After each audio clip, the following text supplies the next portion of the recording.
பழைய கேஸ் தான். ஆனால் வந்து நம்மளில் வந்து பல கேஸ் வந்து இன்னும் திருந்தாமல் இருக்குல்ல, அதுங்களுக்காக சொல்கிறேன்.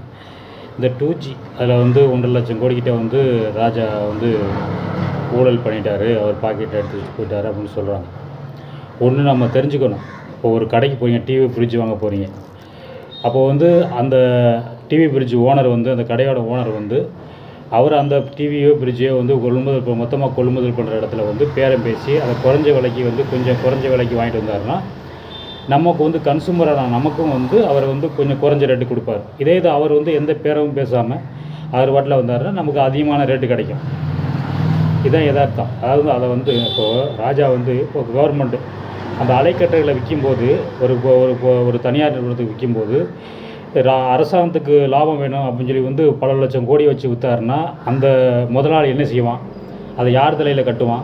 அவன் அந்த பல லட்சம் கோடி வந்து அதிகமாக கொடுத்த காசை யார் தலையில் கட்டுவான்? கன்சூமரானா வாடிக்கையாளர்னா நம்ம தலையில் தான் கட்டுவான். நமக்கு தான் வந்து அந்த செல்ஃபோன் ரீசார்ஜுக்கு அதுக்கு இதுக்கு நெட்டு பயன்படுறதுக்கு எல்லாத்துக்கும் வந்து நம்ம தலையில் தான் வந்து அந்த இடி வந்து விழுகும். சாதாரண மக்கள் தலையில் தான் வந்து அந்த இடி விழுகும். இந்த யதார்த்தத்தை புரிஞ்சுக்கிறணும் முதல்ல. அதுக்காகத்தான் வந்து ராஜா வந்து கம்மி ரேட்டுக்கு வந்து அதை வந்து அந்த அலைக்கற்றைகளை வந்து விற்றார்.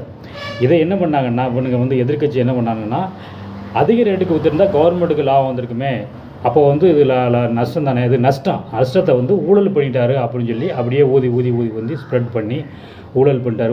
ஏன்னா வந்து இவனுங்களுக்கு வந்து எப்படின்னா வந்து மக்களுக்கு வந்து நன்மை நடந்துடக்கூடாது. இதே இது அதானிக்கோ அம்பானிக்கோ வந்து நன்மை நடந்தால் வந்து நாடு நல்லா இருக்குது, ஓஹோன்னு இருக்குது அப்படின்னு சொல்லி இவனுக்கு வந்து சந்தோஷப்படுவாங்க. ஆனால் மக்களுக்கு நன்மை பண்ணால் ஐயோ கொடுமை நடந்துருச்சு, மக்களுக்கு நன்மை நடந்துருச்சு அப்படின்பானுங்க. இந்த பெட்ரோல் டீசல் விலையெல்லாம் வந்து இறக்கியிருந்தால் வந்து மக்களுக்கு நன்மை நடக்கணும்ல, அந்த மாதிரி வந்து இதுலேயும் நன்மை நடந்துருமோ அப்படின்னு சொல்லி ஒரு பயத்தில் தான் வந்து அதை தூக்கி கூட ராஜா மேலே போட்டு அதை வந்து ஊழலாக்கிட்டாங்க. இப்போ வந்து அதே தான் வந்து இப்போ தமிழ்நாட்டில் வந்து இப்போ இந்த 1000 கோடி இந்த மதுபானத்தில் நடந்திருக்குன்னு சொல்லி ஊழல் கொடுக்குறாங்க.